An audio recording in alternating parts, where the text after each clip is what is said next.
Okay ना। आज का आपका टॉपिक है, जिसका पहला पार्ट आज हम करेंगे, वो है द लंग कैंसर। अब कैंसर वर्ड जो है, ये एक बेसिकली देखा जाए एक आम टर्म है। इसके लिए हम मैलिग्नेंट भी वर्ड इस्तेमाल करते हैं, मैलिग्नेंट ट्यूमर भी वर्ड इस्तेमाल करते हैं। और इसमें आपने देखा होगा कि दो दो वर्ड्स होते हैं, पैथोलॉजी में आप कर चुके होंगे। एक को हम कहते हैं कार्सिनोमा, ठीक है। एक कार्सिनोमा होता है और दूसरे को हम कहते हैं सार्कोमा।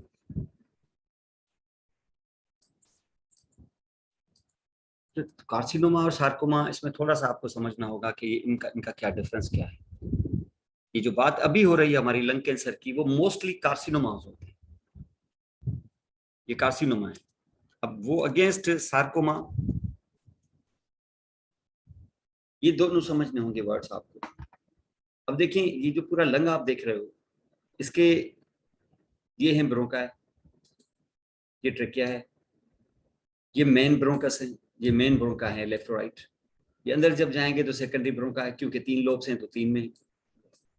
और हर एक लोब के अंदर फिर सेगमेंट्स होती हैं, यानी लोब्यूल्स, जिसको ब्रोंकोपल्मोनरी सेगमेंट्स कहते हैं।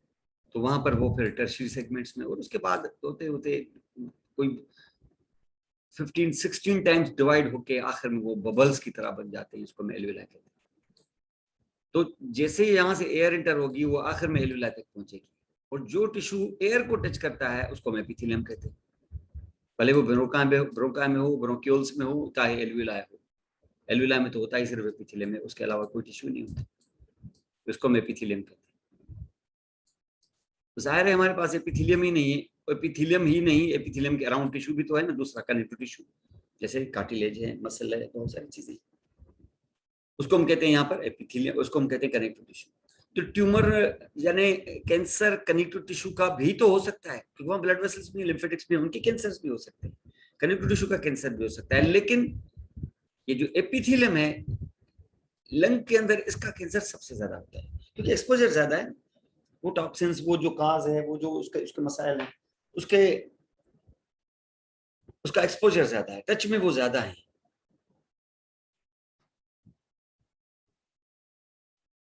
इसलिए उसका कैंसर होना ज्यादा बनता है, वो ज्यादा कैंसर उसका होता है। यानी एपिथेलियम का, अगर एपिथेलियम का कैंसर हो, तो फिर ऐसे कैंसर को कार्सिनोमा कहते हैं। एपिथेलियम के अलावा किसी भी चीज का कैंसर हो, तो उसको हम सार्कोमा कहते हैं। होते दोनों ही कैंसर है, लेकिन खतरनाक सार्कोमा होता है, क्योंकि ये ब्लड और बहुत सारी चीजों में बहुत जल्दी स्प्रेड हो जाता है। लेकिन कार्सिनोमा भी खतरनाक होते हैं, यकीन। तो कार्सिनोमा, तो लंग जो ट्यूमर जिसकी हम लंग कैंसर की बात करते हैं, वो मोस्टली कार्सिनोमा होते हैं, जो दरअसल एपिथेलियम से इमर्ज होते हैं। एपिथेलियम उसकी ओरिजिन होती है। सबसे पहले तो ये समझना चाहिए। और होते कहाँ हैं?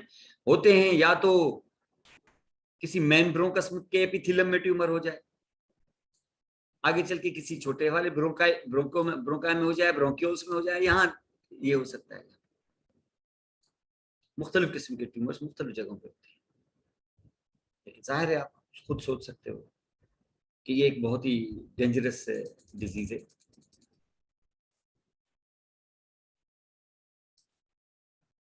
और उसी पर हम फोकस करेंगे कि ये है क्या दरअसल, कौन से एरियाज को इन्वॉल्व कर रही है। और उसके साथ साथ इसको यहाँ पर हम देखेंगे कि किस तरीके से हम पेशेंट किस प्रेजेंटेशन के साथ आएगा। सारे पेशेंट को पता नहीं होगा कि वो कैंसर का शिकार है, या उसको सिम्टम्स होंगे। फिर उसके ओवरऑल सिम्टम्स और साइंस को देख के आपको एक एक एक डाउट होगा, और उस डाउट को आप कैसे कंफर्म करेंगे, यानी इसके डायग्नोसिस कैसे होगा। क्या टूल्स हैं आपके हाथ में जिससे ये डायग्नोस होगा।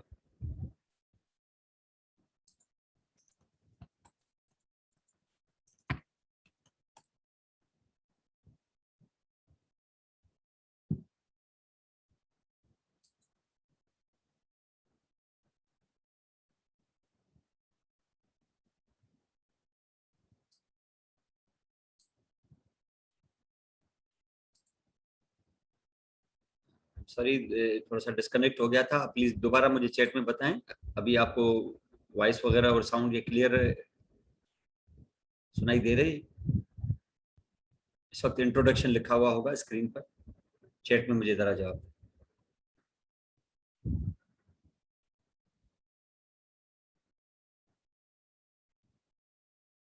ठीक है, सही, okay, thank you very much. ठीक है जी, तो ये कैंसर इसी तरीके से यहाँ पर हमें डिस्कस करने को मिलेगा। ये बेसिकली कैंसर होते क्या है? कैंसर जो आप देखिए, ये एपिथेलियम जो होता है, ये एपिथेलियम बेसिकली रिन्यू होता रहता है। रिन्यू ऐसे होता रहता है जैसे आपका स्किन है, स्किन के ऊपर जो एपिथेलियम लगा है उसको हम एपिडर्मिस कहते हैं। आपको फील नहीं होता, लेकिन ये एपिडर्मिस से 3 हफ्ते के अंदर अंदर ये रिप्लेस हो जाता है। यानी जो एपिथेलियम आपके इस वक्त मौजूद है, 3 हफ्ते बाद आप देखेंगे कि ये एपिथेलियम आपको पता ही नहीं चलेगा। ये नहीं है कि 3 हफ्ते में सारा उतर जाएगा और सारा उसी दिन न्यू आएगा, ये जाहिर है इस तरीके से टर्नओवर होता रहता है। और ये ग्रोथ जो होती है, इसका मकसद ये है कि ये जो सेल्स पुराने डिस्कॉमेट होके या पुराने एक्सफोलिएट होके या पत्तों की तरह झड़ते जाते हैं, जैसे पत्ते हमें नजर आते हैं झड़ते हुए, फिर नए आ जाते हैं, ये इसी तरीके से होता है। एक्सफोलिएशन जिसको हम कहते हैं, फोलिया, फोलिया मीन लीफ, एक्सफोलिया मीन से लीफ का झड़ना। ये हमारे जो स्किन के ऊपर जो एपिडर्मिस लगा हुआ है, उसका एपिथेलियम, वो पत्तों की तरह झड़ता है और फिर नया आ जाता है। और ये 3 हफ्ते के अंदर अंदर सारा पुराना खत्म होकर नया आ जाता है। ये सिर्फ स्किन के एपिथेलियम या एपिडर्मिस के लिए लागू नहीं है, हर एपिथेलियम के लिए यही है। तो जिस एपिथेलियम को ज्यादा एक्सपोजर होता है डेंजरस थिंग्स का, वो एपिथेलियम का, उस एपिथेलियम का टर्नओवर और ज्यादा जल्दी जल्दी होता है, ताकि नया और ताजा दम एपिथेलियम हमेशा अवेलेबल हो। आपने स्टमक देखा है? स्टमक के अंदर जो एपिथेलियम होता है, जहां हम फूड खाते हैं, तो जो सबसे पहले जो टच करता है फूड को, पहला लेयर, उसका टर्नओवर इतना फास्ट होता है कि वो 2 से 3 हफ्ते में पूरा रिन्यू हो जाता है। वो इसलिए रिन्यू हो जाता है क्योंकि उसका एटमॉस्फेयर एसिडिक होता है। और एसिडिक एटमॉस्फेयर में पुराना एपिथेलियम वो उस एसिडिक एटमॉस्फेयर को झेल नहीं पाता, तो वो जल्दी जल्दी रिन्यू हो जाता है। इसको टर्नओवर कहते हैं। तो रैपिड टर्नओवर भी बहुत इंपॉर्टेंट है स्टमक के एपिथेलियम को या म्यूकोजा को रिन्यू और उस एसिड को झेलने के लिए, कैपेबल बनाने के लिए। वरना नहीं होगा तो वो वहां पर ब्रेक हो जाएगा, वो ब्रीच हो जाएगी उसकी, उसको अल्सर कहते हैं। तो अल्सर सिर्फ एसिड के होने से नहीं, अल्सर एपिथेलियम के स्लो टर्नओवर की वजह से हो सकता है। तो यहाँ पे भी ऐसा ही है। तो वो टर्नओवर उसका भी ठीक ठाक होता है क्योंकि एयर टच कर रही है, एयर में बहुत सारे टॉक्सिन्स जा रहे हैं, तो उसको कम्बेट करने के लिए। लेकिन ये एक खास कंट्रोल्ड हालत में रहता है। ऐसे नहीं है कि इतना बढ़ जाए कि वो उस जगह पर वो एक्यूमुलेशन हो जाए और वो बल्ज कर जाए और उसको हम ट्यूमर कहने शुरू कर दें। ऐसे नहीं होगा, जितना उतरेगा उतना ही आएगा, पता ही नहीं चलेगा कि ये हो रहा है। लेकिन अनकंट्रोल्ड सेल ग्रोथ अगर हो जाए लंग के टिश्यू में या किसी भी टिश्यू में, तो फिर उसको हम ट्यूमर कहते हैं। और ये ट्यूमर अगर कैंसर की शक्ल अख्तियार कर ले तो जाहिर है कैंसर हो भी सकता है, नहीं भी हो सकता, ना हो तो उसको बेनाइन कहते हैं। ट्यूमर तो बहरहाल है, और उसके अंदर बाकायदा चेंजेस होती है, मेलिग्नेंट चेंजेस। तो इसका मकसद यह है कि कैंसर होगा क्यों? कैंसर होगा क्योंकि अनकंट्रोल्ड सेल ग्रोथ हो जाती है, और उसकी वजह कुछ भी हो सकती है। और मेजॉरिटी में जो प्राइमरी कैंसर्स होते हैं लंग के, प्राइमरी का मकसद है कि जो लंग के अपने पर्सनल कैंसर्स, कुछ लंग के ऐसे कैंसर्स होते हैं जो डिस्टेंट ऑर्गन से मेटास्टेसाइज होके लंग तक भी पहुंचते हैं, जैसे ब्रेस्ट कैंसर है या जैसे प्रोस्टेट है, या बहुत सारे कैंसर ऐसे होते हैं जो मेटास्टेसाइज होके आके पहुंचते हैं लंग तक। वो सेकेंडरी ट्यूमर्स कहलाएंगे। लेकिन हम बात कर रहे हैं प्राइमरी की, जो मेजॉरिटी ऑफ द केसेस में, वो कार्सिनोमास होते हैं। वो सार्कोमास नहीं होते, सार्कोमा भी होते हैं वहां पर, लेकिन ज्यादातर कार्सिनोमास होते हैं, यानी जो एपिथेलियम के ट्यूमर होते हैं, कनेक्टिव टिश्यू के नहीं। कनेक्टिव टिश्यू के रेयरली मिलेंगे आपको। और ये जो ट्यूमर्स आप जहां पे देख रहे हो, one of the most common cause है ये कैंसर रिलेटेड डेथ का इस वक्त वर्ल्ड में, चाहे मेल हो चाहे female. 1.3 million deaths world wide annually होती है। से अंदाजा लगा 13 लाख लोग, ये समझ लो कि एक साल के अंदर कोई 15 से 17 लाख या 20 लाख लोग जो है ना वर्ल्ड वाइड इस डिजीज से मरते हैं। 20 लाख लोग तो किसी जंग में नहीं मरते एक साल में, जितने इस डिजीज से उनकी डेथ होती है। तो इसके लिए कोई भी चीखता नहीं है, वो नहीं बोलता है कि इसका काज क्या है, इसको ढूंढे काज को। और इसका सबसे बड़ा काज आपको पता है, सिगरेट स्मोकिंग है। यानी वैसे तो कैंसर के काजेस का पता होता नहीं है कि what is actually causing the cancers, पर स्पेसिफिकली लंग कैंसर के बारे में काज का पता है। काज और इफेक्ट का सबसे सबसे बड़ा एग्जांपल ये है। कम ही कैंसर होते हैं जिनके काजेस के बारे में पता है, उनमें से एक ये भी है। This will be actually like, और इसके जब पेशेंट जो आपके पास आएगा, तो खास तौर पे आपको मेजर सिम्टम्स जो पेशेंट में को मिलेंगे ना आपको, एक तो कफ होगी, उसमें डिस्निया होगी, शॉर्टनेस ऑफ ब्रेथ। कफ के साथ भी इवन ब्लीडिंग भी हो सकती है, हेमोप्टिसिस जिसको कहते हैं। अगर पिलुरा इन्वॉल्व हो जाता है तो चेस्ट पेन भी होगा, अगर ना भी होता है फिर भी डल एक होगा चेस्ट के अंदर। उसके अलावा आपको इवन ब्लड क्लॉट्स वगैरह, क्योंकि इस लंग कैंसर के अंदर कुछ एलिमेंट्स, कुछ कंपोनेंट्स या कुछ केमिकल्स ऐसे भी प्रोड्यूस होते हैं जो इवन आपके पूरे बॉडी के अंदर इवन क्लॉट्स कर सकते हैं। इसको हम डिसेमिनेटेड इंट्रावेस्कुलर क्लॉटिंग या डीआईसी कहते हैं। उसका डीआईसी, ये कुछ chemicals clotting factors normal lung के ट्यूमर से निकल के ब्लड में आ जाते हैं। At multiple sites they will do here the blood clot, और ये ब्लड क्लॉट किसी जगह फंस गया तो स्ट्रोक भी कर सकता है और बहुत सारी चीजें। और साथ में जो भी कैंसर के पेशेंट्स होते हैं, जो भी कैंसर के पेशेंट्स होते हैं, उनके अंदर खास तौर पे आप देखें weight loss, loss of appetite, और बहुत ही सीवियर वेट लॉस होता है उनके अंदर। उसको कैचेक्सिया भी कहते हैं। या आखिर में खास तौर पे लास्ट स्टेजेस के अंदर कैचेक्सिया हो जाती है, इसमें लॉस ऑफ एपिटाइट और severe wastage of weight, weight उसका बहुत वेस्टिंग डिजीज होती है। आखिर में आपको एक बिल्कुल एक जनरलाइज वीकनेस और वेट लॉस शदीद मिलेगा। पेशेंट का वेट इवन हर कैंसर के अंदर, यही सिर्फ इसके अंदर नहीं, उसको कैचेक्सिया कहते हैं, और ऑलमोस्ट वेट उसका हाफ से भी कम हो जाता है। तो ये कुछ खास सिम्टम्स, लेकिन ये अनस्पेसिफिक सिम्टम्स हैं। ये तो किसी भी डिजीज में, लंग के किसी भी डिजीज में हो जाते हैं, नमूनिया में भी, इवन ब्रोंकाइटिस में, ब्रोंकियोप्टिसिस में, ये होते रहते हैं ये सारी चीजें। लेकिन बहरहाल शक तो होगा। और इसका जो केस होगा आप देखेंगे कि इसका लॉन्ग स्टैंडिंग आपको बताएगा 2-3 महीने से, 4-5 महीने से ऐसा होता है। 4-5 महीने ज्यादा है तब तक बहुत सारे प्रॉब्लम्स हो जाएंगे, लेकिन ये आपको बताएगा कि, लेकिन ये कैचेक्सिया और ये खासी एडवांस स्टेज में होता है। लेकिन शुरू में पेशेंट आपके पास आएगा 3-4 महीने से कफ हो रही है, स्पिटम काफी है और ब्लड भी आ रहा है, चेस्ट में पेन की शिकायत करेगा। ये सारी चीजें जो है ये इशारा कर रही हैं लंग कैंसर की तरफ। शॉर्टनेस ऑफ ब्रेथ एसओबी होगी उसको, तो शॉर्टनेस ऑफ ब्रेथ या इसको डिस्निया भी कहते हैं। यहाँ हम लिखेंगे एसओबी। जब आप हिस्ट्री लिखेंगे तो हिस्ट्री हमेशा एक चीज याद रखना, जब भी आप पेशेंट के पास हो और आपके पास हिस्ट्री का चार्ट है और पेपर पर जब आप हिस्ट्री लिखते हैं, तो वो पेशेंट की जो कंप्लेन होती है ना, वो जो सिम्टम्स बताता है जिसको हम प्रेजेंटिंग कंप्लेन कहते हैं, कि इसको ये what has brought the patient to the doctor, ये है प्रेजेंटिंग कंप्लेन। आया क्यों है पेशेंट, जो जो चीज पेशेंट को डॉक्टर के पास लाई है उसको हम कहते हैं प्रेजेंटिंग कंप्लेन। वो जो पीसी या जिसको प्रेजेंटिंग कंप्लेन कहते हैं, वो हमेशा पेशेंट की लैंग्वेज में लिखा जाता है। तो पेशेंट की लैंग्वेज में हम लिखें, और वो अगर आप पेशेंट की लैंग्वेज में लिखेंगे,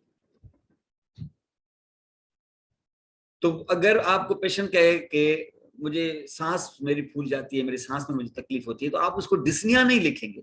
डिस्निया टेक्निकल टर्म है, ये आपका एक मेडिकल टर्म है, इसमें नहीं लिखेंगे। उस पर लिखेंगे आप शॉर्टनेस ऑफ ब्रेथ। ये एक आम इंग्लिश टर्म है, तो उसको हम यहाँ पे कहेंगे like this, shortness of breath. और इसी तरीके से कफिंग तो एक आम टर्म है, इंग्लिश में भी यूज होता है। फिर हेमोप्टिसिस नहीं लिखेंगे, उसको आप लिखेंगे blood in sputum, blood in cough. तो ये चीज इस तरीके से आप हमेशा याद रखना। अगर फॉर एग्जांपल उसको सॉलोइंग में डिफिकल्टी हो रही है तो उसको आप नहीं लिखेंगे he has dysphagia since that much time, उसको आप लिखेंगे डिफिकल्टी इन सॉलोइंग। वो अगर कहते हैं हमको मुझे 2 महीनों से मुझे भूख ही नहीं लग रही है, तो आप उसको नहीं लिखेंगे इसको ही हैज एनोरेक्सिया, नहीं, आप लिखेंगे लॉस ऑफ एपेटाइट। वो जो पेशेंट का एक आम इंग्लिश टर्म्स के अंदर आप उसको लिखे प्रेजेंटिंग कंप्लेन इस तरीके से होती है। तो ये जो सिम्टम्स हैं इसके, ये आपको अपने प्रेजेंटिंग कंप्लेन, आप इसमें नहीं लिखेंगे रेड, अब आप देखिए blood clots all over the body, आप नहीं लिखेंगे डिसेमिनेटेड इंट्रावेस्कुलर क्लॉटिंग, डीआईटी नहीं, डीआईसी।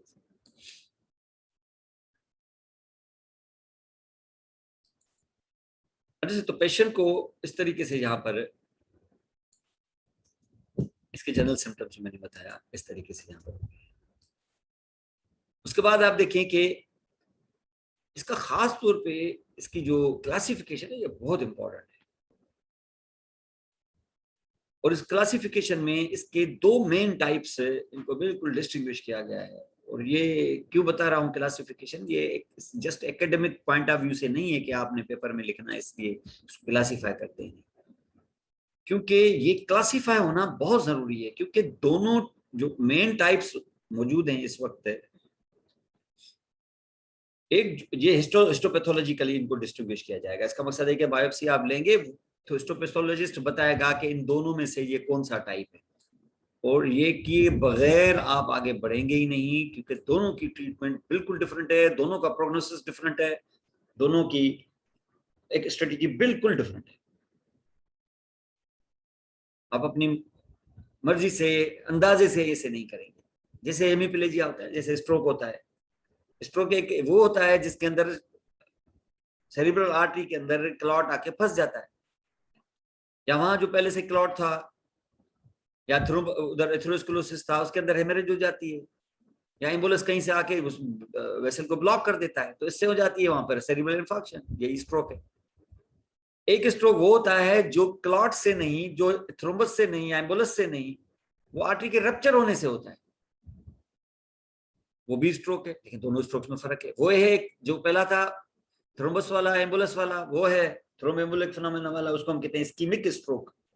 और जो आर्टरी के रप्चर से हुआ है वो है हेमरेजिक स्ट्रोक। दोनों की ट्रीटमेंट डिफरेंट है। जहां पर आर्टीरियल, जहां पर थ्रोम्बोएम्बोलिक फिनोमेना की वजह से हुआ है हमारा स्ट्रोक, वहां हम क्लॉट को तोड़ेंगे, ये ट्रीटमेंट देंगे। और जहां हुआ हेमरेज वहां हम क्लॉट बनाएंगे ताकि हेमरेज रुके।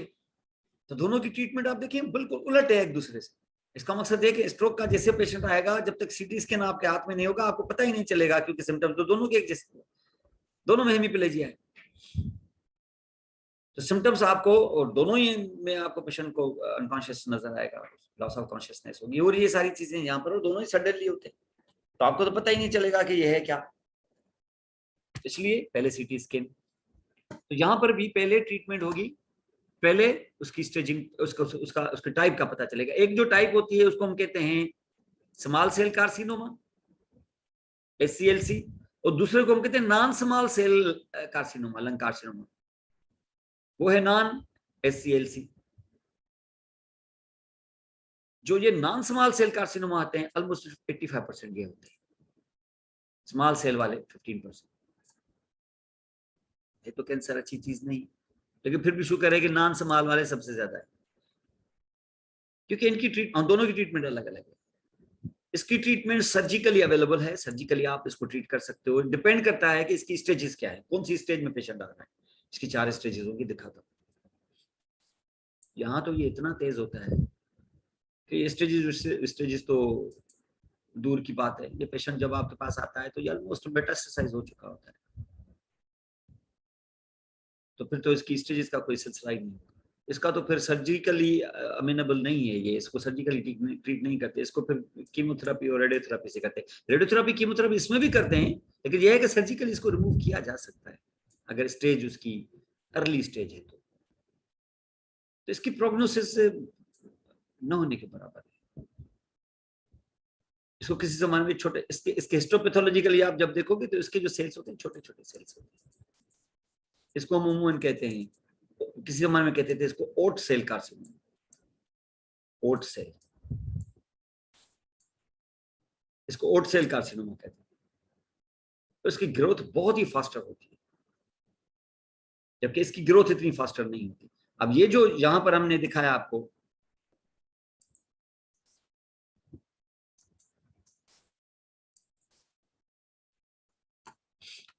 ये क्लास खत्म हो सकती है जल्दी, क्योंकि ये थोड़ा सा हमने जल्दी स्टार्ट किया है आज, रिकॉर्डिंग उसकी बाद में हुई है, लेकिन ये जल्दी स्टार्ट करने की वजह से थोड़ा जल्दी खत्म हो सकता है।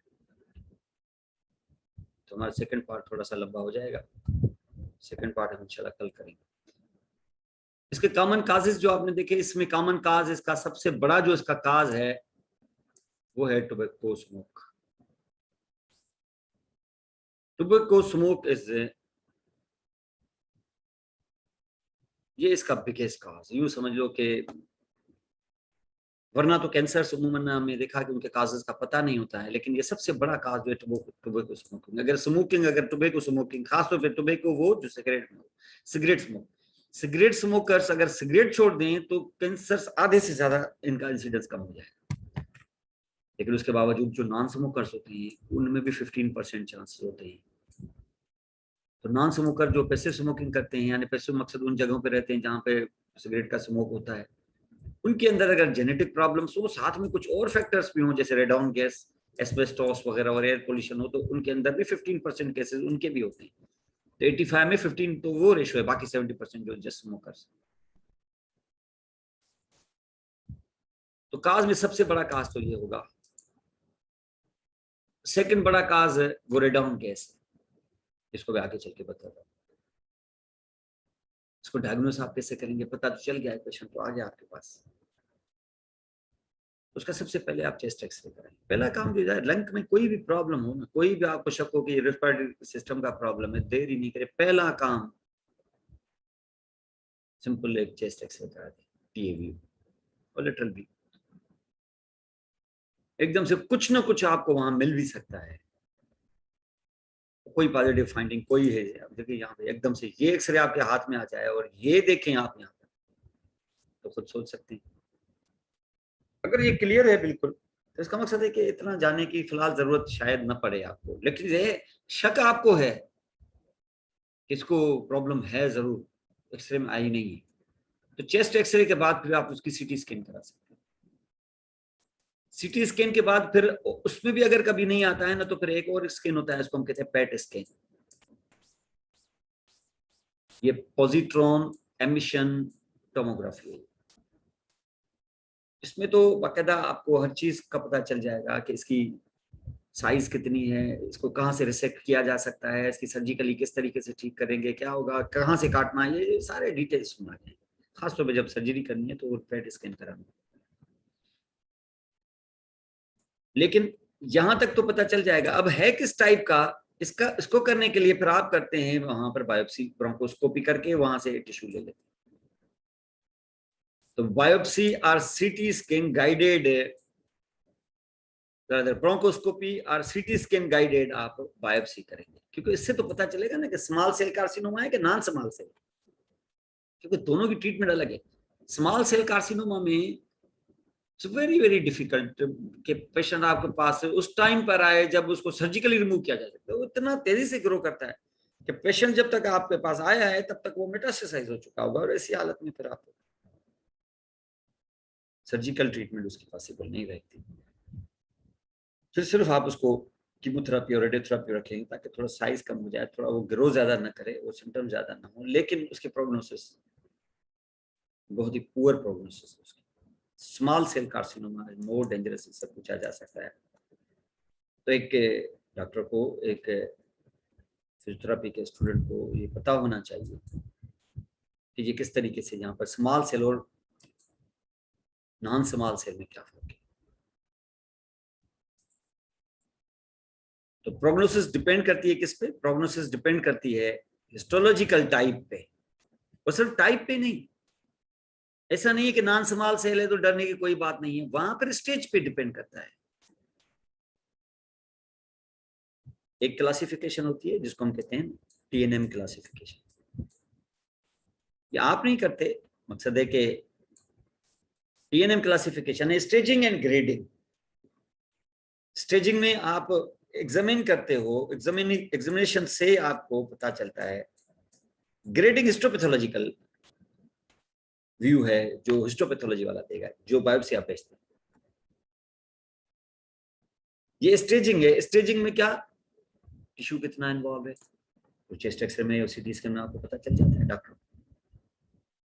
कोई लिम्फ नोड तो इन्वॉल्व नहीं है, यानी टिश्यू में हमें पता चल जाएगा कि टिश्यू की साइज कितनी इन्वॉल्व है, वो आपको CT स्कैन वगैरह से, तो T1 है कि T2 है, T3 है, ये डिपेंड करता है कि कितनी साइज है इसकी, T4 है वगैरह। लिम्फ नोड कितने इन्वॉल्व हैं, N0 है ही नहीं कोई लिम्फ नोड इन्वॉल्व, सिर्फ टिश्यू है सिर्फ। N1 है, एक ग्रुप इन्वॉल्व है, हाइलार लिम्फ नोड्स इन्वॉल्व है, ट्रेक्योब्रांकियल इन्वॉल्व है, N2 है। और पे एम का मकसद है कि मेटास्टेसिस हुई है कि नहीं, M0 है कि M1 है, मतलब ये है कि नहीं है। अगर मेटास्टेसिस है तो फिर सर्जरी का कोई फायदा नहीं। मेटास्टेसिस हो जाती है ना तो सर्जरी का कोई उसमें कोई फायदा ही नहीं होगा, क्योंकि अब तो दूसरे ऑर्गन इन्वॉल्व हो जाएंगे। और मेटास्टेसिस में उन्होंने ये है कि मेटास्टेसिस जब कंफर्म हो जाए कि दूसरे ऑर्गन इन्वॉल्व हो चुके हैं, तो फिर जो कैंसर हॉस्पिटल्स होते हैं ना बड़े, वो फिर उस पेशेंट को नहीं लेते फिर, क्योंकि मेटास्टेसिस का मकसद है कि now it's the matter of few months, few weeks. तो अब ये क्योर नहीं हो सकता, अब क्योर नहीं हो सकता तो उस पर जो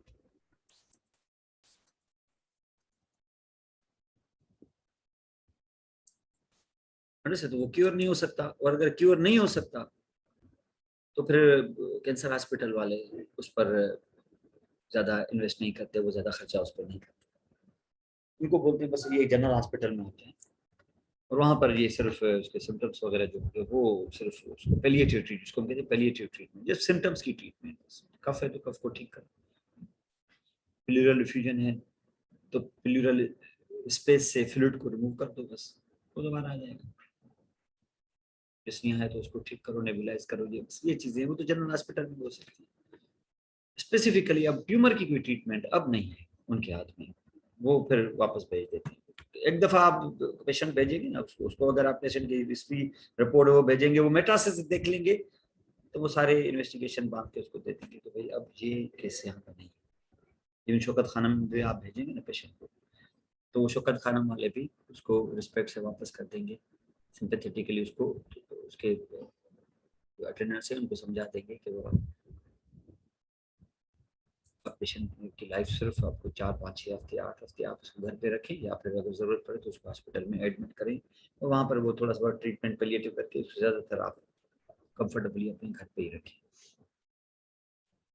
तो मेटास्टेसिस पे तो ये होगा, लेकिन ये है कि फिर TNM में हमें स्टेजिंग का पता चलता है कि अगर फॉर एग्जांपल T1 टिश्यू की साइज इतनी बड़ी नहीं है, लिम्फ नोड भी इन्वॉल्व नहीं है, तो ये आपको रखेंगे फौरन, क्योंकि इसकी ट्रीटमेंट है, फिर आगे इसका सर्वाइवल भी है 4-5 साल, इवन बाद में इवन ये रिमूवल, फिर इसकी सर्जरी भी हो सकती है। सब कुछ स्टेजिंग पे डिपेंड करता है। एक तो हिस्टोपैथोलॉजिकली इसकी टाइप कौन सी है, नॉन सेल है तो फिर तो मुश्किल है ना, जिसको हम कहते हैं स्मॉल सेल, और नॉन स्मॉल सेल है तो मुमकिन है। उसकी स्टेजिंग में हमें पता चल जाएगा,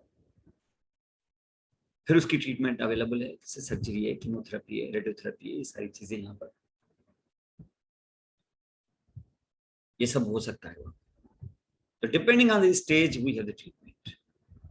उसका फिर 5 ईयर सर्वाइवल है उसका, 15-20% लोग 5 साल कोई मामूली चीज नहीं है, छोड़ देते तो ये 4 हफ्ते में 2 महीने में ये मर सकता था पेशेंट, तो ये एक्सपायर हो जाता 2-4 महीने के अंदर। अब आपने ट्रीटमेंट की, वो 5 साल जिंदा रहा है, बचेगा फिर भी नहीं, लेकिन 5 साल की लाइफ देना कोई मामूली बात है? 5 सालों अपनी जिंदगी के, जब उसको पता होगा कि यार मैं 4-5 साल से ज्यादा नहीं रहता हूँ, तो वो 5 सालों को, यानी 5 सालों में इतने काम कर लेगा जो वो शायद 10-15-20 सालों में न करता। तो ये अपने आप में ट्रीटमेंट की सक्सेस तो है।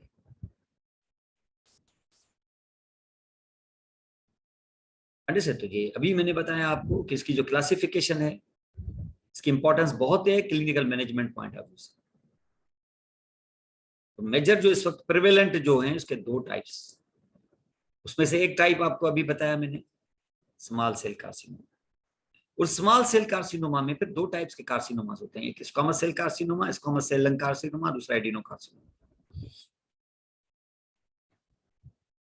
स्क्वामस सेल कार्सिनोमा वो जो आपको मैंने बताया कि 70-80% तो कार्सिनोमा ही होते हैं, उसमें से 25% स्क्वामस सेल कार्सिनोमा होता है, बड़ा स्लोली ग्रोइंग होता है।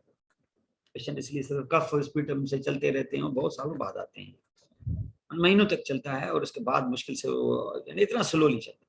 दूसरा होता है एडिनो कार्सिनोमा, ये खास तौर पे सिगरेट स्मोकर्स में ये ज्यादा एसोसिएटेड है। ये 40-50% जो टोटल कार्सिनोमा होते हैं वो एडिनो कार्सिनोमा होते हैं। और तीसरा होता है लार्ज सेल कार्सिनोमा, ये कम होते हैं, लेकिन बहरहाल ये सब मिला के नॉन स्मॉल सेल कार्सिनोमा है। ये 3-4 टाइप जो आपको इसकी बताई, उसमें सबसे ज्यादा एडिनो कार्सिनोमा। लेकिन दूसरा है small cell carcinoma, less common है, 10-15% है। इसको ओट सेल कार्सिनोमा मैंने बताया अभी। ये ज्यादातर लार्जर जो ब्रोंकियल लार्जर जो ब्रोंकाई होते हैं, जो ये जो ट्रेकिया है इसमें तो नहीं, ये जो मेन ब्रोंकाई है इसमें भी नहीं, ये जो अंदर लंग के अंदर इंटर होके ये जो 3 लोब्स में डिवाइड हो जाएंगे ना, लोबार ब्रोंकाई जिसको हम सेकेंडरी ब्रोंकाई कहते हैं, ज्यादातर इनमें होते हैं सेकेंडरी ब्रोंकाई। और ये फिर देखते ही देखते इतने बड़े हो जाते हैं कि पेशेंट जब डॉक्टर के पास आता है तब तक ये पूरा आधा लंग तो इसका ना के बराबर चुका। ये हिस्टोलॉजिकली स्मॉल सेल हैं, लेकिन ग्रॉसली ये बहुत बड़े हो जाते हैं एकदम से। और ये जो भी जल्दी ग्रो करता है ना, वो उमन कीमोथेरेपी और रेडियोथेरेपी से ज्यादा बेटर रिस्पॉन्स देता है, क्योंकि सेल जल्दी डिवाइड हो रहे होते हैं ना। और हमारी कीमोथेरेपी और रेडियोथेरेपी उनकी ग्रोथ को रोकती है। जो चीज ज्यादा ग्रो हो रही होती है वो इनसे रिस्पॉन्स भी ज्यादा बेहतर देती है। लेकिन ये सब कुछ इनिशियली होता है और इनिशियल तो पेशेंट आते ही कम। पेशेंट के आते आते वो मेटास्टेटिक प्रेजेंटेशन में पेशेंट आता है। अब तुम कीमोथेरेपी और रेडियोथेरेपी से भी क्या कर सकते हो, अभी इतना ग्रो कर गया है, इतने ग्रोथ में तुमने स्टार्ट भी कर दी तो ये शरीर तो नहीं करेगा इतना, अब इससे ज्यादा ग्रो नहीं करेगा, अब इससे ज्यादा क्या, इस ग्रोथ में ही वो इतना डेंजरस है। तो प्रोग्नोसिस वेरी वर्स। मतलब ये अगर आता है कि आपको ओट सेल कार्सिनोमा है तो ये बहुत बहुत बुरी खबर है, यूं समझ लो पेशेंट के लिए। और ये स्ट्रांगली एसोसिएटेड होते हैं जो चेन स्मोकर्स होते हैं, जो उनके अंदर ये।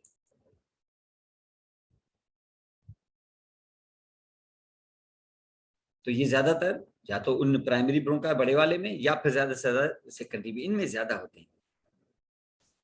दूसरा इनके साथ जो एक मसला है वो ये है कि ये क्या कार्सिनोमा जब आप ये ग्रो करके यहाँ से आप देखेंगे ना जब इनके अंदर, तो इनके अंदर कुछ ऐसे सेल्स डेवलप हो जाते हैं जिसको हम न्यूरोसिक्रेटरी ग्रेन्यूल्स, जिनके अंदर न्यूरोसिक्रेटरी ग्रेन्यूल्स या वेसिकल्स होते हैं, और वो स्प्लिट होके वो ब्लड में आ जाते हैं। वो हार्मोन्स होते हैं, ये एबनॉर्मल हार्मोन्स, इसमें एसीटीएच आ जाता है, इसमें एंटी डायबिटिक हार्मोन, ये वो हैं जो हाइपोथैलेमस से और पिट्यूटरी ग्लैंड से डेवलप होते हैं, वो वहां से सीक्रेट होते हैं, लेकिन एबनॉर्मली यहां से सीक्रेट होना शुरू कर देते हैं। इसका मकसद है कि पेशेंट को एंडोक्राइन सिम्टम्स भी उसके साथ हो जाते हैं। यानी इसका मकसद है कि न्यूरोप्लेजिया के साथ साथ पैरेलल एक और मुसीबत भी साथ चल रही होती है, इसको पैरानियोप्लास्टिक सिंड्रोम कहते हैं। तो ये एडीएच जो है ना, एंटी डायूरेटिक हार्मोन है। ये anti diuretic hormone huge amount में जब यहां से प्रोड्यूस हो जाएगा एंटी डायूरेटिक हार्मोन, तो ये डायूरेसिस के एंटी होते हैं। तो इसका मतलब डायूरेसिस नहीं कराएंगे तो यूरिन आएगी नहीं, बहुत कम यूरिन आएगी। या एसीटीएच यहां से निकलेगा तो एसीटीएच के यहां से निकलने की वजह से कार्टिसोल ह्यूज अमाउंट में प्रोड्यूस होगा, यानी एक तरह से आपको कुशिंग सिंड्रोम जैसी चीज हो जाएगी। तो ये ACTH like symptom, ACTH like substances यहां से, इसको पैरानियोप्लास्टिक सिंड्रोम कहते हैं। ये स्मॉल सेल कार्सिनोमा के अंदर होता है, पोर्ट सेल कार्सिनोमा। तो मैंने बताया ये बहुत ही रैपिड होता है, इस वजह से इसके मेटास्टेसिस की बड़ी कॉमन होती है। ये तो था, ये दोनों ही जो मैंने बताया स्मॉल सेल और नॉन स्मॉल सेल, ये दोनों की दोनों, इसके ये दोनों के दोनों जो कार्सिनोमास होते हैं, they both are primary carcinomas, जो लंग के अपने पर्सनल कार्सिनोमा है। लेकिन कुछ कार्सिनोमास वो होते हैं जो बाहर से आते हैं, या दूसरे ऑर्गन्स के कार्सिनोमा जो लंग तक आ गए, सेकेंडरी, ये सेकेंडरी ट्यूमर्स जो होते हैं, सेकेंडरी लंग कैंसर्स।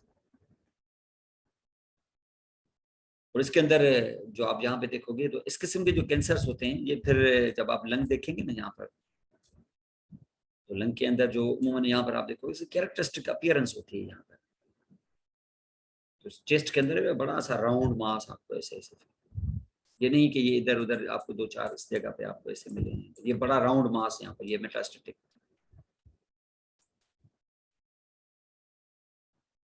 और बच्चों में तो ज्यादातर जो लंग के कैंसर होते ही सेकेंडरी, क्योंकि बच्चे सिगरेट स्मोकर्स तो नहीं होते।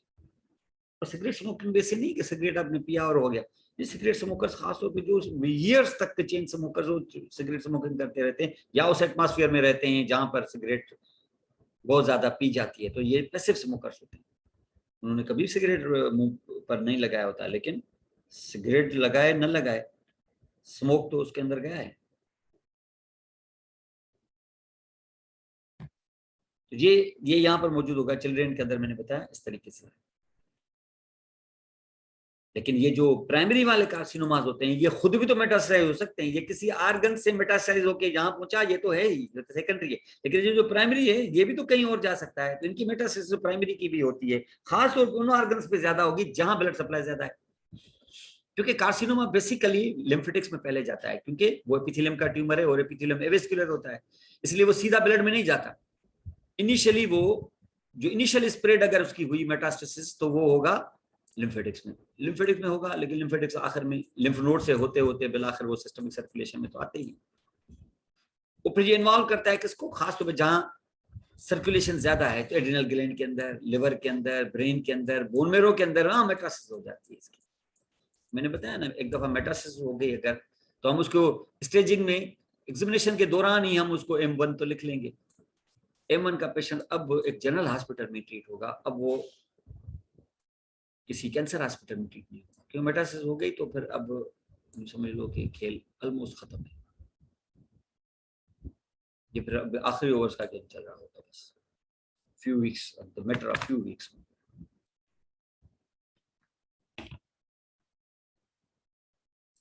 तो ये सेकेंडरी कार्सिनोमा इस तरीके से यहाँ पर ये सारी चीजें यहाँ पर मौजूद मिलेंगी आपको। और मैंने बताया कि इसकी स्टेजिंग वगैरह भी बड़ी इंपॉर्टेंट है, क्योंकि इस पर डिपेंड करता है कि आप ट्रीटमेंट कौन सी लेना चाहते हो। तो स्टेज 1 है इसकी, stage 1, stage 2, stage 3, stage 4। Stage 1 अगर है तो टिश्यू जो होगा वो अराउंड कोई 3 सेंटीमीटर तक का होगा। 2 में वो ऑलमोस्ट मोर देन 5 सेंटीमीटर्स। लेकिन इन दोनों में उमूमन यूं समझ लो कि जो स्टेज 1 है इसमें अराउंड कोई 3 सेंटीमीटर का होगा, लेकिन लिम्फ नोड कोई इलाज नहीं होगा। लिम्फ नोड हो जाए तो फिर स्टेज 2 हो जाता है, M0 होगा। स्टेज 2 में 3 सेंटीमीटर से ज्यादा है, लेकिन लिम्फ नोड अभी इन्वॉल्व नहीं हुआ है। लेकिन स्टेज 2 जो लेटर स्टेज 2 आएगा उसमें एक लिम्फ नोड का ग्रुप इन्वॉल्व हो गया, हाइलार इन्वॉल्व हो गए और मोर देन 3 सेंटीमीटर्स का है। स्टेज 3 के अंदर तो 2 से 3 group of lymph nodes involve हो जाते हैं। तो फिर यहाँ तो फिर बहुत सारी चीजें, अब तो हार्ट ये वो सारी चीजें इस तरीके से। यहाँ ये वाली ट्रीटमेंट इस जगह पर स्टेज 3 में ट्रीटमेंट नहीं होती, और 4 में तो मेटास्टेसिस हो जाती है लिवर के, bone marrow, adrenal gland, kidney में। यहाँ तो कोई सर्जिकल ट्रीटमेंट का कोई सवाल ही नहीं है, चाहे नाम संभाल ही हो।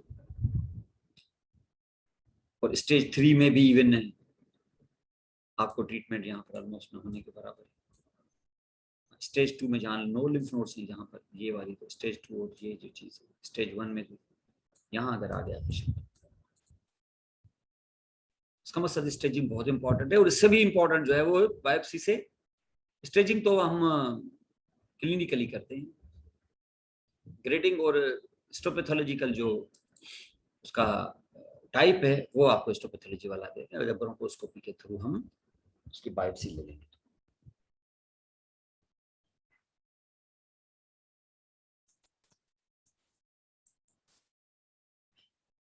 अंडरस्टैंड। तो ये सिम्टम्स मैंने इसके बता दिए आपको कि ये क्या सिम्टम्स होते हैं। ये 10 मेजर सिम्टम्स जो आपको दिखाया, शॉर्टनेस ऑफ ब्रेथ, कफिंग, उसमें ब्लड, ब्रोंकाई की ऑब्स्ट्रक्शन की वजह से विसलिंग साउंड, विजिंग जिसको हम कहते हैं, and chest pain, cachexia, and then dysphagia वगैरह, ये सारी चीजें इसके सिम्टम्स में आ जाएंगी।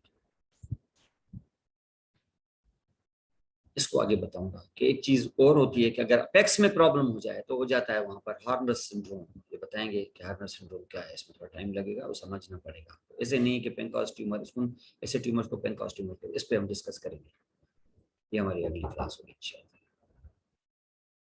Thank you very much.